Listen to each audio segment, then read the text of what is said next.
മുമ്പ് മാധ്യമങ്ങളിൽ വന്നിരുന്ന വാർത്തകൾ അക്ഷരാർത്ഥത്തിൽ ശരിയായിരുന്നു എന്ന് ഒരിക്കൽ കൂടി വ്യക്തമാക്കിക്കൊണ്ട് യൂത്ത് കോൺഗ്രസിൻ്റെ സ്റ്റേറ്റ് സെക്രട്ടറി ആയിരുന്ന കഴിഞ്ഞ ദിവസമാണ് അദ്ദേഹം യൂത്ത് കോൺഗ്രസിൽ നിന്നും രാജിവെച്ചത്. അഡ്വക്കേറ്റ് ഷൈൻലാൽ നടത്തിയ പ്രസ്താവന അദ്ദേഹം പറഞ്ഞ വളരെ ഗുരുതരമായ ഒരു ആരോപണമായിരുന്നു. ആ ആരോപണത്തിൻ്റെ സത്യാവസ്ഥയാണ് ഞങ്ങൾ അന്വേഷിക്കുന്നത്. അദ്ദേഹവുമായി നടത്തിയ ഫോൺ സംഭാഷണത്തിൻ്റെ കൂടുതൽ വിവരങ്ങൾ ഇപ്പോൾ പ്രേക്ഷകർക്ക് കേട്ടിട്ട് തീരുമാനിക്കാൻ കഴിയും. ഏതായാലും മുൻപ് ഞങ്ങളടക്കമുള്ള മാധ്യമങ്ങൾ വാർത്ത നൽകിയിരുന്നു ശശി തരൂർ BJPയുമായി ചർച്ച നടത്തിയെന്ന്. ഏതായാലും ഇതിൻ്റെ കൂടുതൽ വിവരങ്ങളാണ് ഇപ്പോൾ ഷൈൻലാൽ നമ്മളുമായി പങ്കുവെക്കുന്നത്. ഒപ്പം തന്നെ ഈ ശശി തരൂരിൻ്റെ പ്രവർത്തനങ്ങളെക്കുറിച്ചും ദീർഘകാലം ശശി തരൂരിനോടൊപ്പം നിൽക്കുകയും കഴിഞ്ഞ ദിവസം വരെ യൂത്ത് കോൺഗ്രസിന്റെ സ്റ്റേറ്റ് സെക്രട്ടറി ആയിരുന്ന അഡ്വക്കേറ്റ് ഷൈൻലാൽ അദ്ദേഹത്തിന്റെ വാക്കുകളിലേക്ക്. താങ്കൾ ഒരു പ്രസ്താവന നടത്തി, ഒരു വലിയ ആരോപണം എന്ന് തന്നെ പറയേണ്ടി വരും. ശശി തരൂര് BJPയിലേക്ക് ചേരാൻ ഒരു ശ്രമം നടത്തി. ഇത് താങ്കൾക്ക് ഉത്തമ ബോധ്യത്തിന്റെ അടിസ്ഥാനത്തിലാണോ ഈ ഒരു പ്രസ്താവന നടത്തിയിരിക്കുന്നത്? തീർച്ചയായിട്ടും ഞാൻ ഈ പ്രസ്താവന നടത്തിയതിനെ കോൺഗ്രസിന്റെ ഭാഗത്ത് ഉത്തരവാദിത്തപ്പെട്ട ആരും അതിനെ എതിർത്തുകൊണ്ടൊരു സ്റ്റേറ്റ്മെന്റ് ഇതുവരെയും കണ്ടില്ലല്ലോ. ഇനി അല്ലെങ്കിൽ ശശി തരൂർ തന്നെ അതിനെ വിമർശിച്ചുകൊണ്ട് അതിനെ എതിർത്തുകൊണ്ട് സ്റ്റേറ്റ്മെന്റ് തരാമല്ലോ. അദ്ദേഹം അത് വിമർശിക്കാത്തിടത്തോളം കാലം ഞാൻ പറഞ്ഞ സ്റ്റേറ്റ്മെന്റിൽ കഴമ്പുണ്ട് എന്ന് തന്നെ വിശ്വസിക്കേണ്ടി വരില്ലേ? ഇത് മറ്റ് കോൺഗ്രസ് നേതാക്കൾക്കും അറിവുള്ള കാര്യമായിരുന്നു. ശശി തരൂർ ഇങ്ങനെ BJPയിലേക്ക് ജോയിൻ ചെയ്യാൻ പോകുന്നു, അതിനുള്ള ശ്രമങ്ങൾ നടത്തുന്നു, മറ്റ് കോൺഗ്രസിന്റെ നേതാക്കൾക്കും അറിവുള്ള കാര്യമായിരുന്നു ഇത്. തീർച്ചയായിട്ടും അതിന് ഉത്തമ ഉദാഹരണമാണ് ഇത്തവണ സ്ഥാനാർത്ഥിത്വം നൽകുന്ന അവസരത്തിൽ ശശി തരൂരിന് സ്ഥാനാർത്ഥിത്വം കൊടുക്കുന്നതിനെ വിമർശിച്ചുകൊണ്ട് ഡൽഹിയിൽ ഒരു മൂവ്മെന്റ് നടന്നത്. അവസാനത്തെ ചർച്ചയിൽ എന്താ സംഭവിച്ചത്?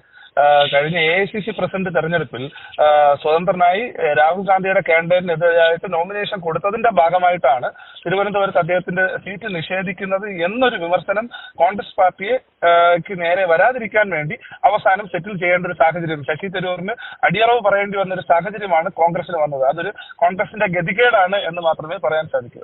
താങ്കൾ ഇതിൽ പറയുന്ന കാര്യം RSSന്റെ മുതിർന്ന പ്രചാരകൻ ഗുരുമൂർത്തിയുമായിട്ടുള്ള ഒരു ചർച്ച നടന്നു. ഇത് ആര് മുഖാന്തരമാണ് ഈ ശശി തരൂർ ഇത്തരത്തിലൊരു നീക്കം നടത്തിയത്? ഡയറക്റ്റ് ആയിട്ടൊരു നീക്കമായിരുന്നു? അതിൽ ആരെങ്കിലും ഇടനിലക്കാരെങ്കിലും ഉണ്ടായിരുന്നു? അല്ല, ഇടനിലക്കാരെ ആരായിരുന്നു എന്നുള്ളത് ശശി തരൂരിന് തന്നെ അറിയാവുന്ന കാര്യമാണല്ലോ. അത് ഞാനല്ലോ, അദ്ദേഹമാണല്ലോ പറയേണ്ടത്.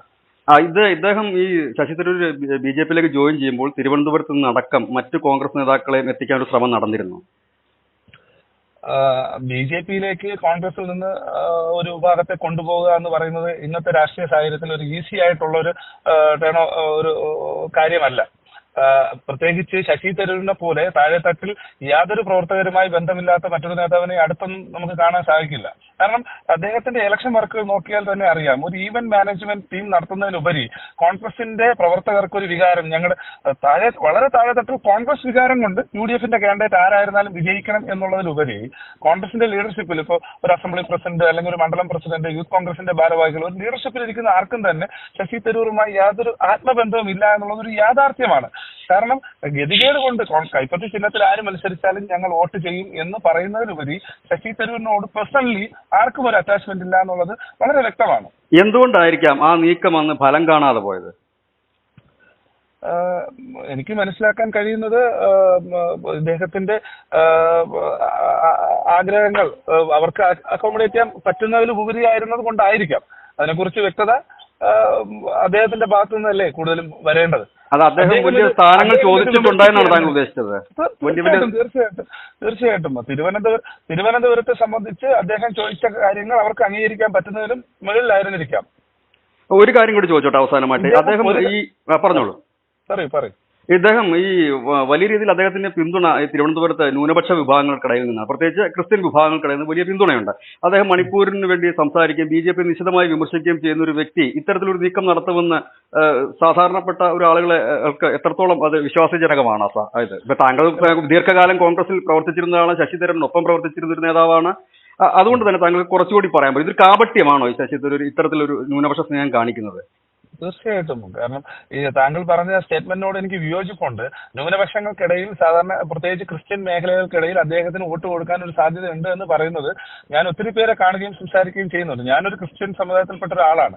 ഞാൻ ഇലക്ഷന് മുമ്പ് തന്നെ, ഇങ്ങനൊരു നിലപാട് എടുക്കുന്നതിന് മുമ്പ് തന്നെ ഒത്തിരി പേരുമായി ശശി തരൂരിന്റെ ഇലക്ഷൻ ക്യാമ്പയിനുമായി ബന്ധപ്പെടുന്ന സമയങ്ങളിൽ ഇത്തവണ ഞങ്ങൾ ഇലക്ഷന് വോട്ട് ചെയ്യാൻ പോകുന്നില്ല, അദ്ദേഹത്തിന് വോട്ട് കൊടുത്തിട്ട് കാര്യവുമില്ല എന്നുള്ള നിലപാടെടുത്തതാണ് ഭൂരിപക്ഷം പേരിൽ ഞാൻ കണ്ടത്. ഇനി ഇത്തവണ വോട്ട് പോകുമെന്ന് പറഞ്ഞ പലരും ഇത് മറ്റു BJPക്ക് ചെയ്യാൻ മടിയുള്ള പലരും CPMന് കൊടുക്കാമെന്നും CPMന് കൊടുക്കാൻ മടിയുള്ളവർ BJPക്ക് കൊടുക്കാമെന്നൊരു ഡൈവേർഷൻ മൈൻഡിലാണ് നിൽക്കുന്നത് ഞാൻ മനസ്സിലാക്കിയത്. ഈ തീരദേശ മേഖലയിൽ അടക്കം ഈ ശശി തരൂർ എം പി 15 വർഷമായിട്ട് തിരുവനന്തപുരത്ത് ഒന്നും ചെയ്തില്ല എന്നൊരു വലിയ ആരോപണം ഉയരുന്നു. അതിൽ എത്രത്തോളം കഴമ്പുണ്ട്? വളരെ വ്യക്തമല്ലേ, 15 വർഷമായി ഏറ്റവും തീരദേശ മേഖലയിൽ താമസിക്കുന്ന ജനങ്ങൾക്ക് ഏറ്റവും അത്യാവശ്യമുള്ളത് എന്താണ്?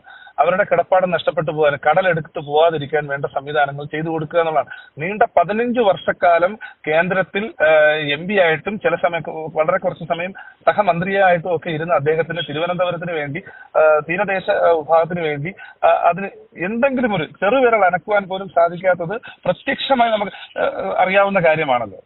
ഈ തിരുവനന്തപുരത്ത് ഇപ്പോഴത്തെ ആ ജില്ലയിലെ സംബന്ധിച്ച് അവിടുത്തെ കോൺഗ്രസിന്റെ ഒരു പൊതു വികാരം എന്താണ് ഈ ശശി തരൂരിനോടുള്ള?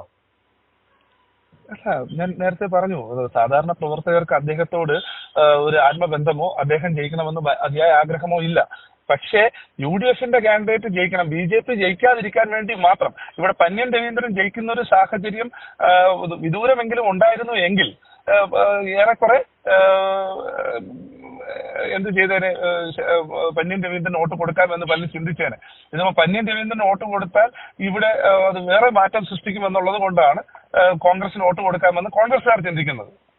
ഏതായാലും വളരെ നന്ദി. താങ്കൾ ഒരു സ്ഥാനാർത്ഥിയാണെന്ന് ഞാൻ മനസ്സിലാക്കുന്നു. ഈ ഒരു ചുരുങ്ങിയ സമയത്തിനുള്ളിൽ നമുക്ക് ഇത്തരം കാര്യങ്ങൾ നമ്മൾ പറയാൻ ഒരു വലിയ മനസ്സ് കാണിച്ചു. ഏതായാലും വിജയ ആശംസകൾ നേരുന്നു. വളരെ വളരെ നന്ദി. ാണെന്ന് ഞാൻ മനസ്സിലാക്കുന്നു. ഈ ഒരു ചുരുങ്ങിയ സമയത്തിനുള്ളിൽ നമുക്ക് ഇത്തരം കാര്യങ്ങൾ നമ്മൾ പറയാൻ ഒരു വലിയ മനസ്സ് കാണിച്ചു. ഏതായാലും വിജയ ആശംസകൾ നേരുന്നു. വളരെ വളരെ നന്ദി. ാണെന്ന് ഞാൻ മനസ്സിലാക്കുന്നു. ഈ ഒരു ചുരുങ്ങിയ സമയത്തിനുള്ളിൽ നമുക്ക് ഇത്തരം കാര്യങ്ങൾ നമ്മൾ പറയാൻ ഒരു വലിയ മനസ്സ് കാണിച്ചു. ഏതായാലും വിജയ ആശംസകൾ നേരുന്നു. വളരെ വളരെ നന്ദി. ാണെന്ന് ഞാൻ മനസ്സിലാക്കുന്നു. ഈ ഒരു ചുരുങ്ങിയ സമയത്തിനുള്ളിൽ നമുക്ക് ഇത്തരം കാര്യങ്ങൾ നമ്മൾ പറയാൻ ഒരു വലിയ മനസ്സ് കാണിച്ചു. ഏതായാലും വിജയ ആശംസകൾ നേരുന്നു. വളരെ വളരെ നന്ദി. ാണെന്ന് ഞാൻ മനസ്സിലാക്കുന്നു. ഈ ഒരു ചുരുങ്ങിയ സമയത്തിനുള്ളിൽ നമുക്ക് ഇത്തരം കാര്യങ്ങൾ നമ്മൾ പറയാൻ ഒരു വലിയ മനസ്സ് കാണിച്ചു. ഏതായാലും വിജയ ആശംസകൾ നേരുന്നു. വളരെ വളരെ നന്ദി. News desk news India Malayalam.